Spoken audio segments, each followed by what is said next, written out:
Oui, bonjour à toutes et à tous. Bienvenue à ce webinaire, un webinaire dédié plus précisément au mariage et au divorce. On va passer effectivement un beau moment ensemble. Alors, un moment que je partage avec Caroline, parce que finalement, ce soir, c'est pas moi qui prends la parole. Alors, je dis ce soir, il y a un super rayon de soleil. Là, c'était absolument pas prévu. On doit me voir barioler avec les ombres, mais bon, peu importe. En tout cas, il fait bon, il fait chaud, tout se passe bien à Lyon. Et en tous les cas, je vais avoir un grand plaisir de pouvoir participer avec vous. Vous allez voir, un petit peu animé quand même, quand Caroline me demandera, Caroline Yadan, qui est avocate du droit de la famille, qui va pouvoir se présenter et qui va surtout animer cette réunion. Alors, une réunion, je rappelle, qui va durer un peu moins d'une heure, dans laquelle vous allez pouvoir poser toutes vos questions. Je pense que ça, c'est très important. Tout se passe bien évidemment en chat et on posera au fur et à mesure qu'on fera des pauses. Et puis, le troisième grand point, vous pourrez avoir un replay, très exactement, le replay qui va vous arriver à peu près dans les 10 minutes qui suivra la fin de ce webinaire. Et puis enfin, sur la chaîne YouTube, où on trouve déjà le webinaire de Caroline. Voilà, écoutez, on va commencer tout de suite. Je vais laisser Caroline se présenter et puis on va pouvoir commencer tranquillement à travers ce partage de médias où je vais laisser la main à Caroline pour parler. À toi, Caroline. Oui, merci beaucoup, Patrick. Bonsoir à tous. Je suis ravie d'être là. Alors non, je ne sors pas de Waterloo d'Abba. Je ne suis pas la chanteuse d'Abba, même si on m'a dit que j'avais une coiffure un peu ressemblante. Je n'ai pas fait exprès, mais bon, la prochaine fois, je m'en souviendrai en tous les cas. Alors, bonjour, donc bonsoir à tous. Je suis avocat en droit de la famille depuis maintenant pas mal de temps, puisque ça fait presque 28 ans. Voilà, le temps passe très très vite. Et l'idée ce soir, c'est vraiment de répondre à l'ensemble de vos interrogations concernant votre mariage, votre divorce éventuel, votre séparation, tout ce qui concerne la partie patrimoniale en tous les cas et donc mettre en balance votre statut aujourd'hui, statut d'entrepreneur, statut de chef d'entreprise et ce que vous devez faire dans le cadre donc du mariage et du divorce. Alors on y va, on arrive et on commence par le mariage. Donc félicitations, vous vous mariez, vous avez l'intention de vous marier, ou alors vous êtes déjà marié et puis vous estimez peut-être que le contrat qui vous unit n'est pas forcément le bon. Donc la question qui se pose, c'est quel contrat pour quel mariage? Est-ce qu'on va adopter un régime, ce qu'on appelle un régime séparatiste, ou est-ce qu'on adopte plutôt un régime communautaire? Donc, quel régime? Au-delà de maigrir, c'est d'abord un régime qu'on doit choisir en fonction, donc je l'ai dit tout à l'heure, de son statut. Le premier régime qui existe en fait et dont on parle le plus courant, c'est la communauté légale réduite aux acquis, c'est-à-dire qu'on se marie et on ne signe pas de contrat de mariage. Lorsqu'on ne signe pas de contrat de mariage, on est dans le cadre d'une communauté légale réduite aux acquis. Donc, ça veut dire quoi? Ça veut dire qu'en fait, on se marie et au moment où on se marie, le mariage forme un ensemble, on rentre tous les deux dans un ensemble qui s'appelle la communauté légale et tout ce qui appartient à l'autre à ce moment-là, à l'un appartient à l'autre, excepté ce qu'on appelle les biens propres, les héritages, les donations, etc., ou ce qui existait avant le mariage, mais en tous les cas, à partir du moment où on se marie, l'enrichissement de l'un profite à l'autre, et il en est également de même concernant les dettes. Alors, ce régime-là protège celui dont les revenus, par définition, sont les plus faibles, celui, par exemple, qui renonce à son emploi pour s'occuper de la famille, celui qui collabore gratuitement à l'activité professionnelle de l'autre. Donc là, on est encore sur la communauté légale, Patrick, réduite aux acquis. Donc oui, mais, voilà, donc oui, quand on a envie de protéger son conjoint, mais attention, parce que dans ce régime-là, les risques sont supportés par l'autre. C'est-à-dire que C'est la raison, en tout cas pour laquelle la communauté réduite aux acquis est déconseillée aux couples dont l'un des membres exerce une activité indépendante, par exemple une activité libérale, etc., qui prend des risques professionnels. Et donc, voilà. Donc, l'inconvénient éventuellement peut être pallié si le conjoint exerce son activité dans le cadre d'une société à risque limité ou dans le cadre même de statut d'entrepreneur individuel à responsabilité limitée. Mais attention, il ne faut pas alors garantir à titre personnel ses dettes professionnelles. Mais en tout état de cause, ce régime-là, il permet donc, comme je vous l'ai dit, à la fois de protéger, mais attention aux risques. Et c'est la raison pour laquelle souvent des entrepreneurs, donc là on peut passer au slide suivant, donc souvent les entrepreneurs qui ont un risque dans leur activité choisissent cet autre régime, donc le régime séparatiste, le régime de la séparation de biens. À ce moment-là, on va voir un notaire et on signe un contrat de mariage qui s'appelle le contrat de séparation de biens, qui est particulièrement adapté aux couples dont l'un des membres exerce donc une activité professionnelle indépendante, donc par exemple les professions libérales, les commerçants à titre individuel. Et ce régime permet a priori de mettre en principe le conjoint à l'abri des créanciers professionnels. Donc il est aussi adapté à ceux qui ont des enfants d'un premier mariage pour éviter par exemple des problèmes de partage entre les enfants et leur beau-père ou leur belle-mère lorsqu'il y a des problèmes de succession, et éventuellement à ceux qui disposent d'un patrimoine très important, ce patrimoine peut évoluer dans le cadre du mariage et qui souhaitent pouvoir disposer ensuite librement des revenus de ce patrimoine sans rendre des comptes. Alors attention, donc oui, pour ce régime-là, dans les cas que je viens de vous citer, mais puisqu'il y a toujours un mais comme l'autre type de régime, l'enrichissement de l'un ne profitant pas à l'autre, comme je l'ai dit, ce régime fragilise l'époux qui ne gagne pas d'argent, qui collabore gratuitement par exemple à l'activité de son conjoint, ou même qui renonce à une activité professionnelle pour élever ses enfants. Donc, ce sont ces deux régimes qui, en règle générale, se retrouvent dans quasiment la quasi-totalité des mariages, mais il y a d'autres régimes quand même qui existent. Donc là, on peut effectivement changer la slide. Alors, je vous en dis juste quelques mots, mais c'est vraiment l'exception qui confirme la règle, hein, ces deux types de régimes. Donc, la communauté universelle, en général, est adoptée par des couples qui sont mariés depuis très, très longtemps, des personnes âgées qui veulent protéger leur conjoint en cas de décès, puisque dans cette communauté universelle, on ne fait plus du tout la différence entre avant le mariage, pendant le mariage, les donations, etc. Là, on a une protection totale du conjoint dans le cadre de décès. Et la participation aux acquis, alors c'est vrai qu'elle est très peu usitée par les notaires. C'est en fait un régime hybride. La participation aux acquis, c'est le fait que pendant la durée du mariage, il fonctionne comme une séparation de biens. Et à sa dissolution, c'est-à-dire si jamais les époux divorcent, il y a un équilibre qui s'effectue entre le patrimoine originaire de chacun des époux et le patrimoine final. On fait une balance entre avant et après. Donc, ce régime-là de participation aux acquis est conseillé aux couples dont au moins l'un des époux exerce une profession libérale ou à risque professionnel, puisque à sa dissolution, l'époux qui ne travaille pas ou qui a cessé de travailler bénéficiera de l'accroissement du patrimoine de l'autre conjoint.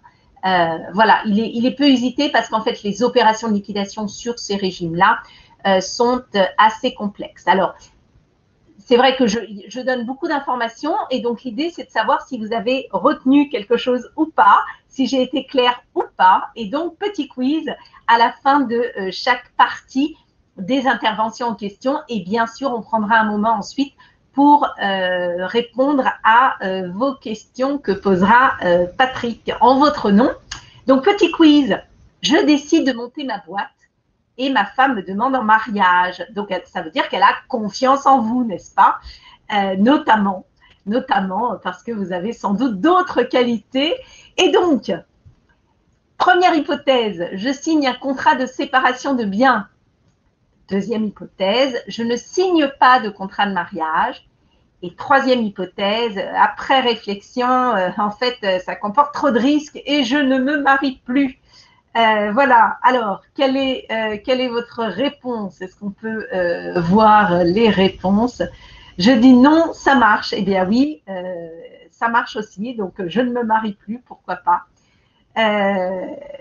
Eh bien la réponse, vous l'avez sans doute trouvée, c'est je signe un contrat de séparation de biens pour protéger tout le monde, moi-même et mon conjoint en cas de dette, puisque en cas de dette, dans ce cas-là, les dettes ne sont pas communes. Voilà, donc je suis déjà mariée, oui, effectivement. Mais alors, je ne sais pas, Michaud Teguera, sous quel contrat, mais on peut changer comme ça, hein, sachez-le quand même, qu'on peut changer de contrat de mariage en cours de mariage si on a envie de protéger son conjoint. Donc, il n'est jamais trop tard, contrairement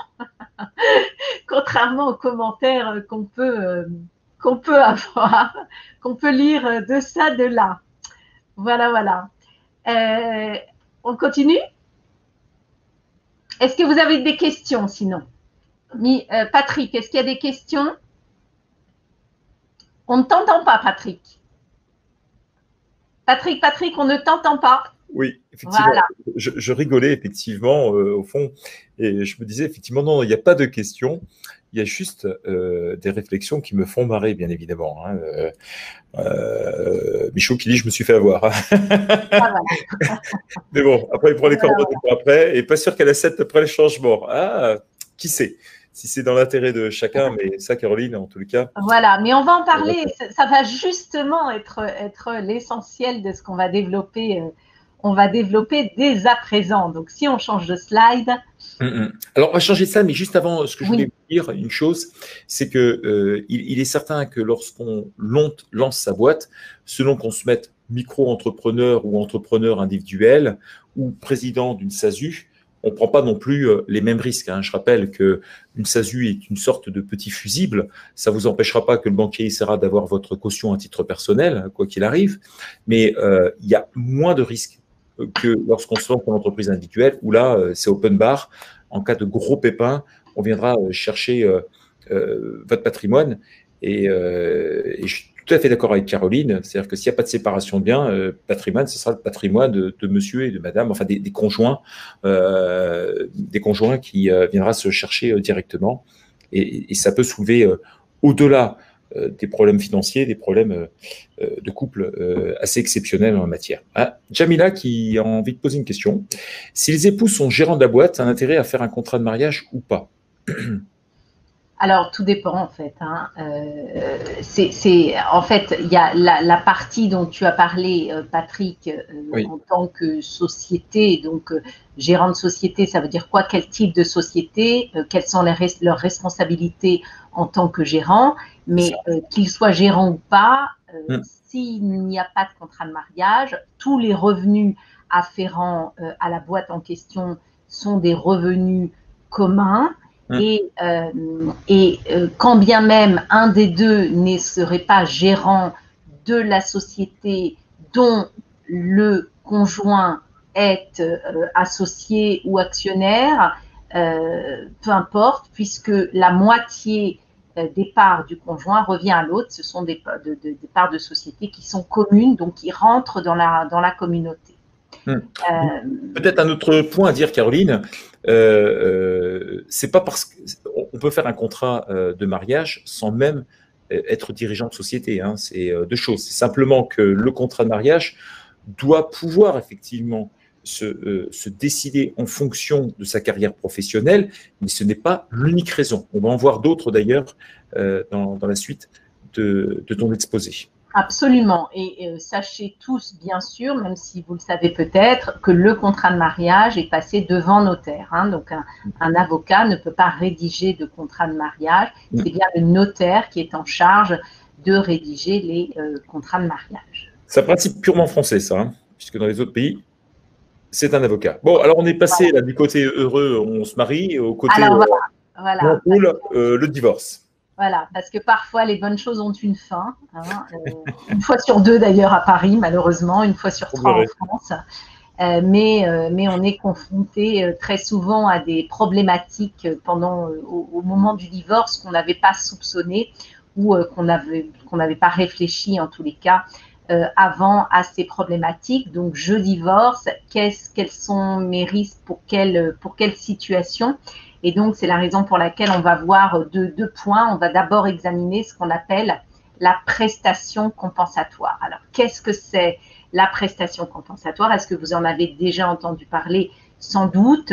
Alors, la prestation compensatoire, c'est lorsqu'il existe une disparité dans les conditions de vie respectives des époux et que cette disparité résulte de la rupture du mariage. En d'autres termes, vous aviez un train de vie pendant le mariage, un certain train de vie, et cette séparation que vous allez vivre va entraîner une rupture dans dans vos conditions de vie, et donc créer un déséquilibre entre les deux conjoints. Voilà, c'est ça la prestation compensatoire. Et la loi vient dire, on va rétablir un équilibre entre les deux conjoints pour qu'il n'y ait pas un gouffre, un gap et un déséquilibre total après le divorce par rapport pendant le mariage. Comment va être définie cette prestation compensatoire? Selon quels critères? Alors, la loi, donc c'est le Code civil, prévoit des critères qui ne sont pas exhaustifs, hein, puisqu'il peut y avoir d'autres critères, mais les critères prévus par le Code civil, ce sont la durée du mariage, les choix professionnels des époux, les droits à la retraite, le nombre d'enfants, les qualifications et situations professionnelles, les droits en matière, alors je ne sais pas si je l'ai dit, en matière de retraite, le patrimoine aussi de chacun des époux, les droits liquidatifs, on va venir tout à l'heure, on va parler de ce qu'est la liquidation des biens de la communauté, donc les droits de chacun des époux dans cette liquidation de communauté. Et lorsqu'on a l'intégralité de ces éléments, déjà on voit si oui ou non on peut prétendre à une prestation compensatoire. Et si la réponse est positive, quel va être le quantum de cette prestation compensatoire? Comment va-t-elle être calculée? Et là, il existe des méthodes de calcul qui sont à la fois empiriques et doctrinales, en sachant quand même que cette prestation compensatoire, et ça c'est la jurisprudence qui nous le dit, n'a pas pour fonction de compenser le choix des époux d'avoir opté pour un régime séparatiste. En d'autres termes, vous vous mariez, vous adoptez un régime de séparation de biens, il y en a un des époux s'enrichit énormément, mais personnellement, donc achète par exemple des biens immobiliers en son nom personnel, donc dans ce cas-là, dans le cadre d'un régime séparatiste, ces biens personnels n'appartiennent pas à l'autre époux. La jurisprudence vient nous dire peut-être que l'autre époux aura le droit à une prestation compensatoire, mais il n'aura pas le droit, l'autre et le conjoint qui va bénéficier de cette prestation compensatoire, n'aura pas le droit à la moitié du patrimoine de l'autre conjoint et donc ne remplacera pas en quelque sorte un régime communautaire. Voilà. Donc c'est ça la prestation compensatoire. Alors ça a fait couler beaucoup d'encre concernant sa légitimité ou pas. Le cas d'école, moi que j'ai l'habitude de raconter à mes étudiants, et le cas typique en fait d'une prestation compensatoire, c'est le cas d'une femme, même si ça existe hein, pour les hommes quand même, mais en général, c'est vrai que ça concerne les épouses, qui s'est mariée, qui est restée mariée avec son mari donc pendant 25 ans. Les enfants ont grandi. Elle avait la possibilité de travailler. Elle a choisi, les époux ont choisi qu'elle ne travaille pas pour s'occuper, pour élever les enfants. Donc elle n'a pas évolué professionnellement, ou alors très très peu. Elle a travaillé, mais très peu. Et elle se retrouve au moment de la séparation sans aucune perspective d'avenir, en étant totalement dépendante de ce que gagne son époux. Et dans ce cas-là, la loi va essayer de rétablir un équilibre pour qu'elle puisse se relever après le divorce. Voilà, ça c'est vraiment très très le cas le cas d'école en fait, hein, le cas typique. Petit quiz, est-ce que vous avez compris ce que je viens de vous dire concernant la prestation compensatoire? Alors, je divorce après 2 ans de mariage, 20 ans de vie commune. Notre patrimoine commun est élevé à 1 million d'euros, soit 500 000 euros chacun. Mes revenus sont d'environ 10 000 euros par mois et ceux de mon conjoint de 2 000 euros. Première hypothèse, mon conjoint peut prétendre à une prestation compensatoire d'environ 50 000 euros. Deuxième hypothèse, mon conjoint ne peut prétendre à rien. Et la troisième, après réflexion, en fait, je ne vais pas divorcer. Ça va me coûter beaucoup trop cher, cette affaire. Alors, d'après vous, la troisième, bah oui, forcément, hein, on ne se marie plus, on ne divorce plus, on ne prend plus de risques. Alors, en fait, dans le cas qui est présenté dans le quiz, il n'y a que 2 ans de mariage, 20 ans de vie commune. Il faut savoir que la jurisprudence ne prend pas en compte la vie maritale, en fait, avant le mariage. La prestation compensatoire est liée directement au mariage. Donc là, on voit qu'on a quand même une grosse disparité entre les conjoints. Donc, si prestation compensatoire il y a, il est possible qu'elle soit décidée et elle pourrait être d'environ 50 000 euros, mais il faut évidemment l'évaluer en fonction de tous les critères dont je vous ai parlé tout à l'heure. Donc en réalité, ce montant de 50 000 euros est très approximatif. Voilà. Mais en sachant que, voilà, on a disparité, on a durée de mariage et on a d'autres critères de choix professionnels, etc. C'est ce que je vous ai dit tout à l'heure. Caroline, voilà. J'ai une question.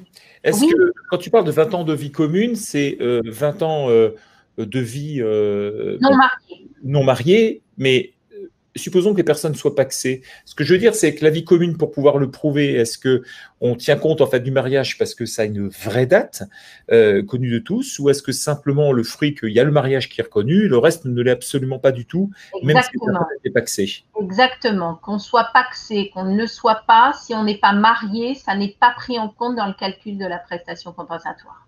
D'accord. Voilà. Bon, Michaud qui rajoute, pas forcément juste. La vie maritale au sens mariage qui est pris en compte.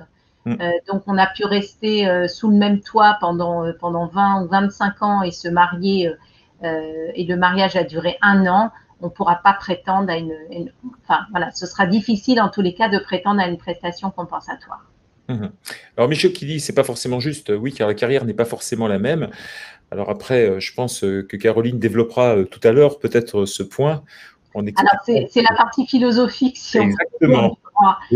Voilà, les débiteurs de prestations compensatoires trouvent que c'est pas juste. Les créditeurs des prestations compensatoires trouvent que c'est souvent jamais assez.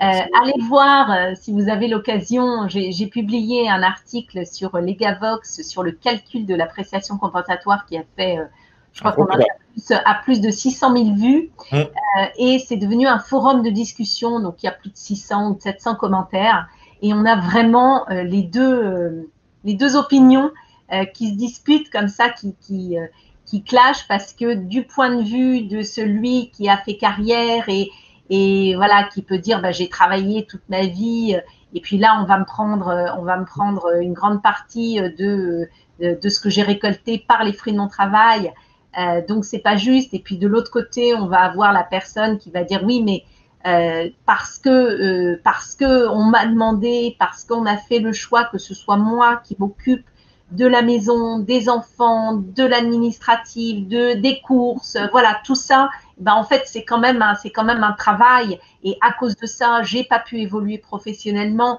j'ai pas pu faire ce que j'avais envie de faire. Je vais avoir des droits à la retraite minimes, etc. Donc, c'est pas normal puisque tout était en commun et c'était notre décision au départ lorsqu'on s'est marié, c'était pour le meilleur et pour le pire. Donc, la solidarité, elle doit jouer aussi après. Voilà, donc vraiment, on a les deux positionnements. Et c'est pour ça que c'est souvent à l'avocat aussi de faire comprendre à son client le pourquoi des choses et l'esprit de la loi. Alors, Caroline, tu sais, alors je vais rattacher, parfois je dis, quand il y a une vente de société et qu'il y a un acheteur et un vendeur, et que les gens ils disent, oui, c'est un rapport gagnant-gagnant quand la vente se fait. Moi, je dis, non, non, c'est un rapport perdant-perdant. Hein. C'est-à-dire que les personnes, quand ils obtiennent le prix convenu, ils disent, mince, si j'avais su, j'aurais demandé davantage. Et les personnes qui ont accepté, ils disent, j'ai vraiment été couillon, effectivement, d'acheter aussi cher. Donc, c'est pour ça que je dis que c'est un rapport perdant-perdant. Et quand les affaires sont bien faites, ce sentiment d'amertume disparaît rapidement au bout d'un mois, 2 mois, puis après on oublie complètement. C'est pour ça que je trouve que l'exemple pourrait être à peu près similaire sur un cas de divorce, parce que je pense que tu as tout à fait raison. Personne ne peut sortir en disant « Ah, ça y est, on a gagné tous les deux » ou c'est juste pour ça.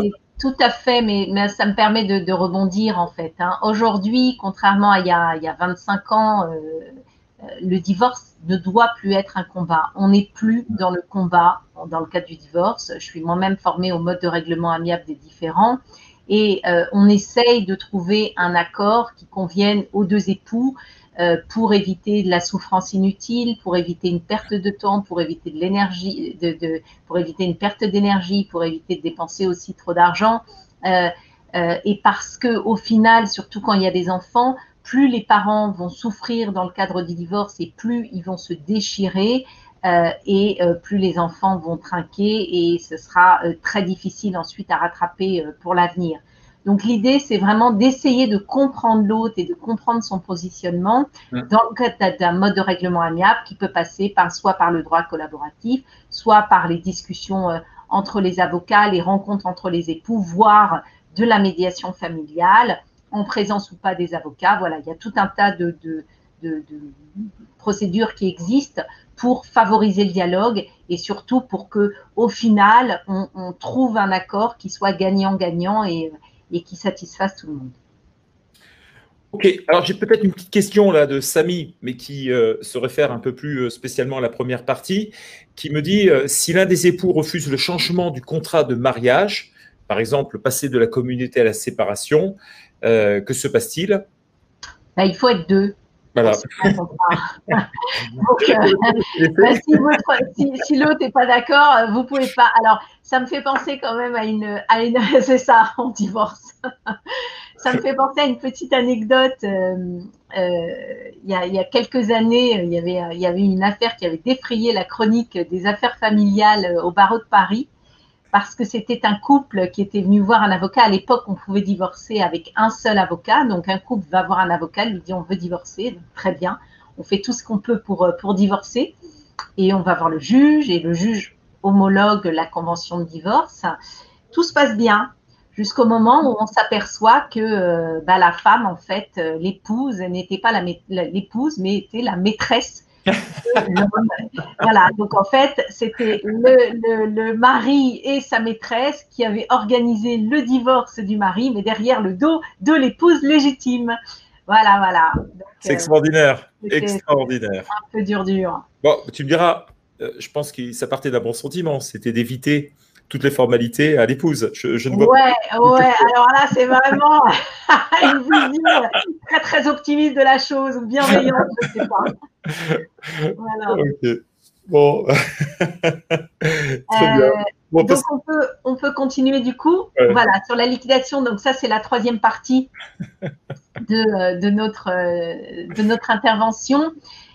Donc, on a vu le contrat de mariage. Donc, on se marie, quel contrat de mariage? Ensuite, la prestation compensatoire, lorsqu'on se sépare, il peut y avoir une somme de versée qui va être fonction aussi des droits liquidatifs de chacun. Alors, ça veut dire quoi la liquidation? Ça veut dire qu'on s'est marié et donc souvent, il n'y a pas de contrat de mariage, ou parfois, s'il y a contrat de mariage, il se peut qu'il y ait des biens indivis, donc on ait acheté ensemble un certain nombre de biens, et au moment de divorcer, notamment par consentement mutuel, il va falloir liquider les biens de la communauté. Donc, liquider les biens de la communauté, ça veut dire quoi? Ça veut dire que après, au moment, donc lorsqu'on va divorcer, chacun va reprendre ce à quoi il a le droit pour que tout soit séparé et qu'on n'en parle plus après. Alors, il faut distinguer, donc en cas de séparation de biens, chacun reprend ses biens à l'issue du divorce, puisque par définition, rien n'est commun,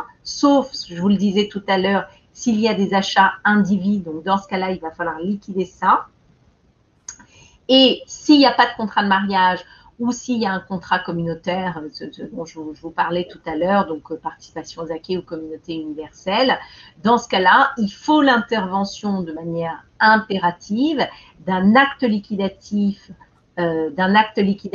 notarié qui va procéder aux opérations de liquidation et qui va distinguer en fait les biens communs, donc tous les biens en fait qui entrent dans la communauté au moment du mariage, de ce qu'on appelle les biens propres. Je vous en parlais un petit peu tout à l'heure.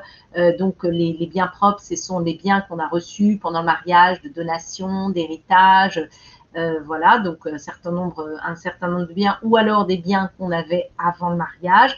Et le notaire va calculer ce qu'on appelle des récompenses à valoir dans le cadre communautaire, c'est-à-dire qu'un époux a droit à récompense toutes les fois que la communauté s'est enrichie au détriment de son patrimoine propre afin de compenser la perte qui a été subie par ce patrimoine. Donc, par exemple, il y a un achat immobilier commun qui a été, donc les deux époux se marient sans contrat de mariage, ils vont acheter un bien immobilier, mais il y a l'époux ou l'épouse qui va au moment de l'achat prendre des économies qu'elle avait avant le mariage ou éventuellement des donations qu'ont fait les parents et va injecter cet argent au moment de l'achat du bien immobilier. Donc, au moment de la liquidation, le notaire tiendra compte de cette somme d'argent qui a été versée au moment donc de l'achat et va faire ce qu'on appelle un calcul de récompense. Donc, en fait, cette liquidation va permettre aux époux de connaître leurs droits liquidatifs et ensuite de se voir attribuer, s'il y a des biens immobiliers, les biens immobiliers en question. Donc, le notaire procède à un calcul qui peut être plus ou moins simple, mais en tous les cas, c'est toujours de même nature. C'est-à-dire que d'un côté, il va poser une colonne actif de communauté. Qu'est-ce qu'on a dans la communauté? On a un bien, deux biens, etc. Quelles sont les estimations de ces biens? De l'autre côté, il y a le passif de communauté, donc les emprunts, etc. Il va faire actif moins passif pour prendre l'actif net de communauté qui va diviser entre les époux.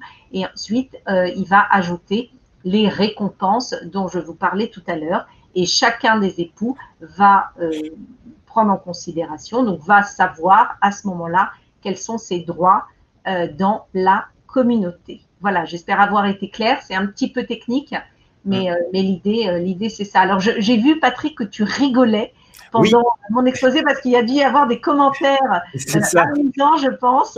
Et non pas parce que je pense que ce que je disais n'était pas forcément très, très drôle. C'est Michaud qui raconte des bêtises et qui dit qu'il a sa femme à côté, qui lui dit « oublie le divorce, c'est le contrat, moi qui ai une valeur ajoutée ». Et donc, il marque en plus qu'il n'aurait pas dû l'inviter à ce webinaire parce que ça va lui donner plus d'idées. Et il lui répond « au moins, on ne pourra pas te reprocher d'avoir une ouverture d'esprit. Hein, voilà, c'est ça. Donc, du coup, petit quiz après la liquidation pour savoir si tout le monde a compris. Donc, je me suis mariée sans contrat préalable et j'ai créé ma société durant mon mariage. Je décide de divorcer. Qu'advient-il de ma société? Alors, 1, elle appartient pour moitié à mon conjoint. 2, elle n'appartient qu'à moi. Et puis, quoi encore? Et ben après réflexion, je divorce plus, hein. Et ben non, voilà, hein. Je pense que ça va être la conclusion de ce webinaire. Il n'y a plus personne qui va se marier, il n'y a plus personne qui va Ah, divorcer. non, pas Les nécessairement. Tu statistiques vois, vont Michaud, être extrêmement stables. Il va y avoir une révolution dans les statistiques françaises sur le mariage. Plus de on a deux mariage. fois la bonne réponse, mais interprétée un peu différemment. C'est tout. La première, effectivement, c'est 1, heureusement. Et la seconde, c'est je crains que ce soit la réponse 1. C'est ça. C'est exactement ça. Bravo à Michaud, je crois, qui a donné la bonne réponse. Bon, peut-être parce qu'il y a sa femme à côté aussi. Hein, c'est peut-être ça aussi. Il le marque en plus. Voilà, c'est ça. Ah, il dit que c'est pas vrai. Voilà. Donc du coup, voilà, oui, elle appartient pour moitié à mon conjoint, c'est le principe. Alors en sachant qu'il y a toujours l'exception qui fait qu'on peut toujours prévoir, même quand on est dans un cadre communautaire, par un contrat signé ou en tous les cas une clause notariée, voilà, ce genre de choses qui viennent dire pour tel bien acheté ou pour telle part de société, mon conjoint accepte que ça ne fasse pas partie de la communauté et donc par exception, on peut retirer, on peut voir supprimer certaines parts de société ou bien si on veut vraiment qu'elle entre pas ensuite dans la liquidation si jamais on se sépare. Alors, juste un petit point, Caroline, dessus, puisque en tant qu'expert comptable, on nous demande de temps en temps la valorisation de la société pour ces raisons-là. Autant dire que valoriser une société, c'est relativement complexe, puisque on embauche 10 évaluateurs, on va voir 10 évaluations différentes. Hein. C'est d'autant, alors quand on a une boulangerie ou un salon de coiffure ou autre chose dans lequel il y a quand même un certain pourcentage par rapport au chiffre d'affaires qui fait un petit peu foi, qui fait office, ou en tout cas dans lequel on trouve assez facilement de la littérature dessus. Autant vous dire que c'est un véritable casse-tête quand on commence à avoir des startups ou autre chose, dans lequel une société, une startup, ça peut valoir 0 comme ça peut valoir 50 millions d'euros. Très, très, très, très complexe. Et il est certain qu'avoir une société et divorcer sans contrat, et donc je reviens tout à l'heure à la question de Jamila, est-ce que ça vaut le coup d'être gérant, etc. Bah, typiquement, c'est ce genre de situation qui fait que la valeur des parts d'une société, eh bien, c'est quand même relativement complexe. Et quelqu'un qui n'a pas eu de contrat préalable avant son mariage, bah, va se retrouver dans une situation un petit peu alambiquée, si en tout cas il y a une différence d'appréciation de la valeur de la société.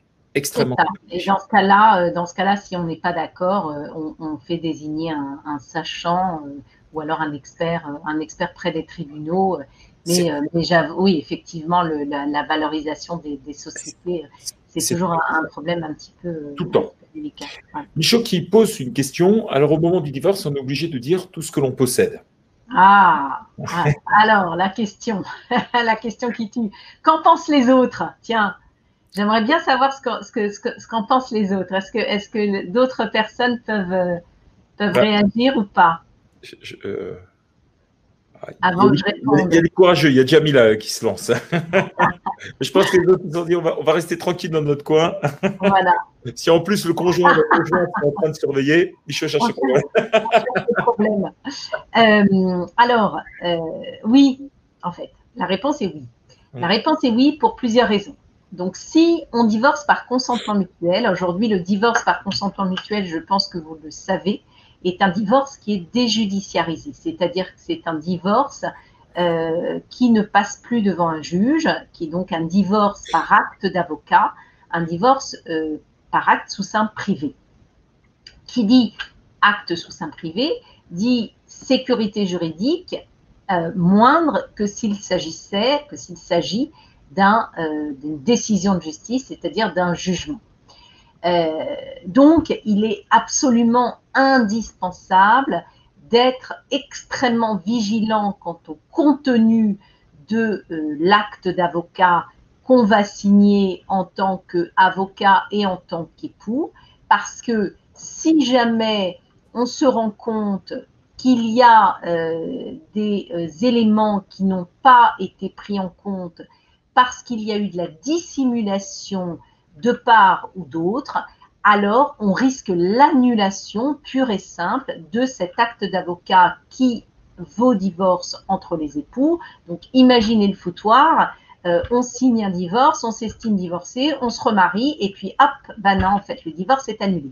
Donc lorsqu'on signe un acte d'avocat, donc un acte de divorce par consentement mutuel, une convention de divorce par consentement mutuel, on a l'obligation d'être transparent, sincère dans ces déclarations. Et d'ailleurs, on remplit systématiquement une déclaration sur l'honneur de l'ensemble de son patrimoine. Donc ça, donc oui, on est obligé de dire ce qu'on possède par loyauté, parce qu'on ne signe pas un acte de divorce si on n'est pas loyal.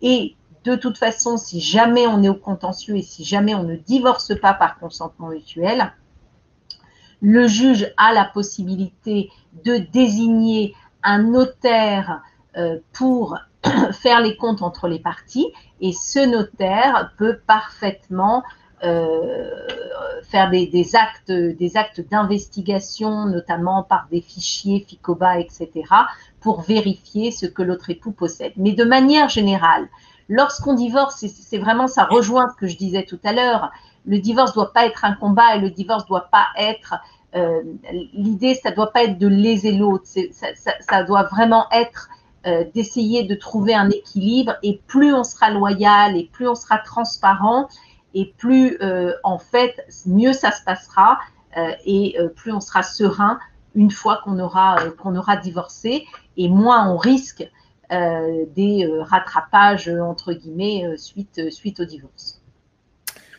Ok, bon, on va passer, en tout cas, un petit peu survolé. Michaud qui dit: on peut malencontreusement ou par inadvertance oublier quelques chiffres d'une holding. Alors, Michaud, c'est bien le problème de l'évaluation d'une société ou d'une société holding. Typiquement, en tout cas, chacun a son interprétation en la matière, effectivement. Bon. Donc, ça rejoint ce que j'ai dit tout à l'heure. Ouais, alors, les aspects fiscaux qu'on développera peut-être dans un prochain webinaire, donc je voulais juste en dire quelques mots avant de mettre un terme à ce webinaire. Sachez que lorsqu'on divorce, il y a toujours des aspects fiscaux à prendre en considération, donc c'est toujours important de le savoir et d'aller, le cas échéant, en fonction du dossier, évidemment, consulter, pourquoi pas, un avocat fiscaliste.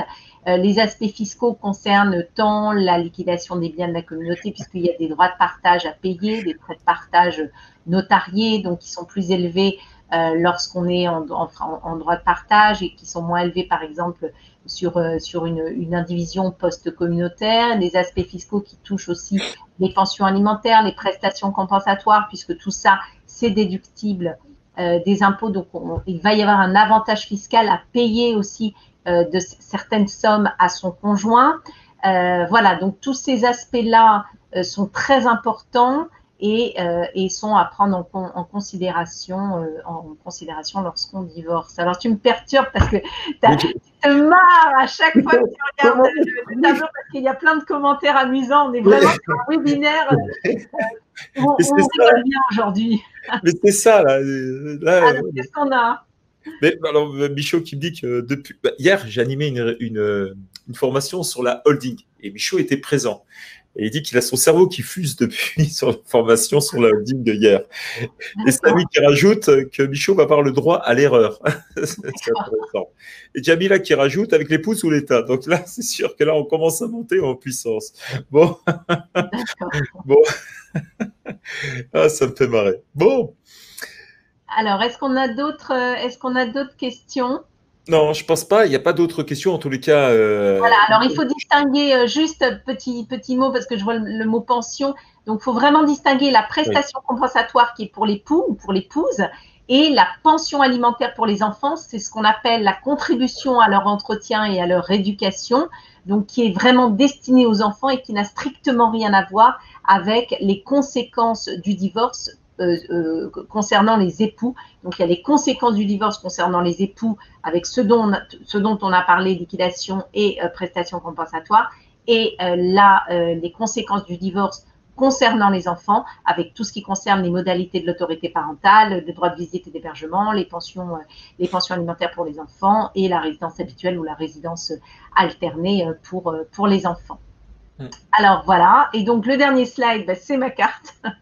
Oui, c'est moi qui l'ai rajouté parce que comme on nous la demande à chaque fois qu'on fait une réunion ensemble, j'ai mis la carte de Caroline, donc vous pourrez le revoir parce que vous allez recevoir un replay. J'ai mis aussi le lien de LinkedIn de Caroline parce que voilà, bienvenue sur LinkedIn, sur mon profil. Voilà, vous pouvez cliquer, liker, parce que ce que n'a pas dit Caroline, parce que elle ne veut pas le dire, mais c'est une vedette à la télé, il faut le savoir quand même. Voilà. Elle passe régulièrement sur BFM et tout ça, donc on a une vedette avec nous. Donc c'est pour ça que voilà, c'est pas mal, c'est assez amusant. Bon, ok. Alors, en tout cas, je suis ravie parce que voilà, ça s'est vraiment fait dans la bonne humeur.